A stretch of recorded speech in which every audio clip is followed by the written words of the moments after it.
नमस्कार दोस्तों, the UPSC Chanakya में आपका स्वागत है। तो दोस्तों, इसरो के इस मिशन के बारे में अब तक आपको पता चल ही चुका होगा।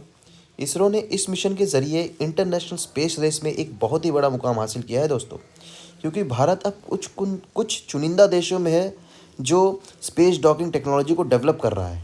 तो आज के इस वीडियो में हम स्पेस डेक्स, जिसे स्पेस डॉकिंग भी कहा जाता है, इसके एम्स, ऑब्जेक्टिव और इम्पोर्टेंस के बारे में जानेंगे। तो दोस्तों चलिए शुरू करते हैं। तो जैसे कि इस न्यूज़ आउटलेट में आप देख सकते हैं कि इस मिशन के ज़रिए इसरो स्पेस डेक्स यानी स्पेस डॉकिंग की टेक्नोलॉजी को डेवलप करना चाहता है। तो अगर आपके जहन में यह सवाल उठ रहा है कि स्पेस डॉकिंग क्या होती है, तो चलिए सबसे पहले इसी के बारे में जान लेते हैं। तो दोस्तों, बेसिकली स्पेस डॉकिंग में दो सैटेलाइट को लॉन्च किया जाएगा, जिसमें एक का नाम होगा चेज़र और दूसरे का नाम होगा टारगेट। इसे एक ही लॉन्च व्हीकल जिसे PSLV C60 द्वारा लॉन्च किया गया है।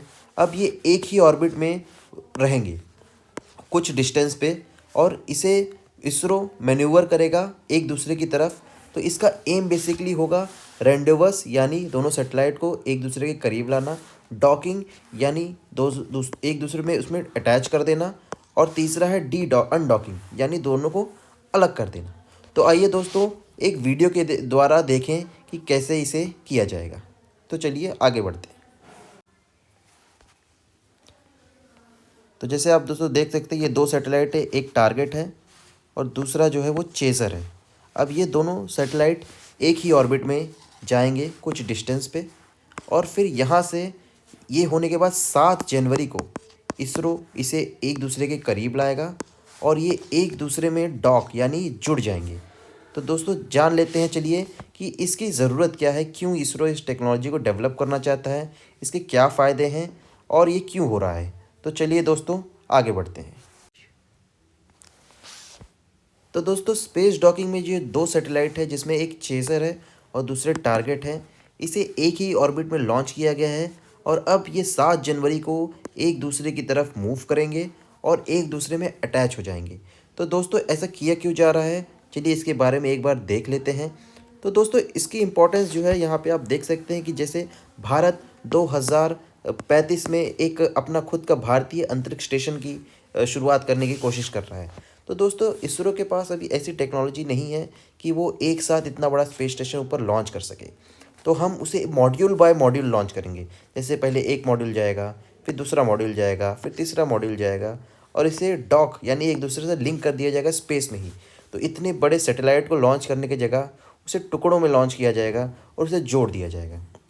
तो इसलिए इसे पायनियर ऑफ भारतीय अंतरिक्ष स्टेशन भी कहा जाता है।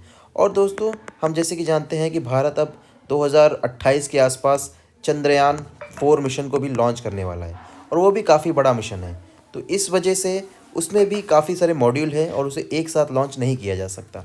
तो इसलिए उसे भी पार्ट बाय पार्ट लॉन्च किया जाएगा और स्पेस में ही डॉक कर दिया जाएगा, ताकि जो बड़ी सैटेलाइट है उसे पार्ट बाय पार्ट लॉन्च करके स्पेस में डॉक्स करिए जाए, इसलिए स्पेस डेक्स मिशन को लाया गया है। तो दोस्तों, ये बहुत ही इंपॉर्टेंट मिशन है इंडिया के लिए, और इसमें इस टेक्नोलॉजी को अब तक कुछ ही देशों ने डेवलप कर लिया है, जैसे कि USA, रशिया, चाइना, और इंडिया अब उन चुनिंदा देशों में शामिल हो चुका है जो स्पेस डॉकिंग और डी डॉकिंग टेक्नोलॉजी को हासिल कर चुका है। तो दोस्तों, हमारा स्टेशन कुछ इस तरीके से दिखेगा जुड़ने के बाद। उसे मॉड्यूल बाय मॉड्यूल, जैसे कि पहले इस पार्ट को, फिर इस पार्ट को, इसे अलग अलग पार्ट में भेजा जाएगा और उसे ऊपर ही डॉक कर लिया जाएगा। तो दोस्तों, उम्मीद करता हूँ आपको ये वीडियो पसंद आई होगी। ऐसी ही जानकारी पाने के लिए हमारे वीडियो को लाइक, शेयर करें और हमारे चैनल को सब्सक्राइब ज़रूर करें। तो मिलते हैं आपसे अगली वीडियो में, तब तक के लिए जय हिंद।